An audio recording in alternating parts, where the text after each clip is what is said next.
की मी जाणार. मी कुठे जाणार? मी जाणार मातोश्रीवर आणि जाब विचारणार उद्धव ठाकरेंना. का खोटे नाटे आरोप तुम्ही आमच्या देवाभाऊवर करताय?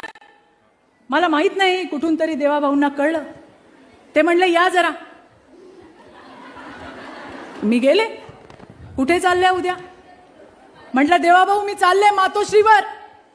कशाला चालल्या? म्हटलं जाब विचारायला चालले मुख्यमंत्र्यांना. मुख्यमंत्री राहतात ना तिकडे, त्यांच्या घरी जाऊन जाब विचारते. मैत्रिणींनो, फार मोठी गोष्ट आहे बरं. काय म्हणले मला? मला म्हणले चित्राताई तुमचा राग कोणावर आहे? मी म्हटलं मुख्यमंत्र्यांवर. अहो मग त्यांच्या घरी का जाताय? मुख्यमंत्री एकटे नाही राहत तिथे, त्यांचा परिवार राहतो आणि त्यांच्या परिवाराला आपल्याला त्रास नाही द्यायचा. अरे कुठला नेता बोलेल असं? ते म्हणले तुम्हाला जाब विचारायचा ना, मंत्रालयात जा आणि विचारा, पण कुणाच्या परिवारावरती तिकडे जाऊन त्यांना त्रास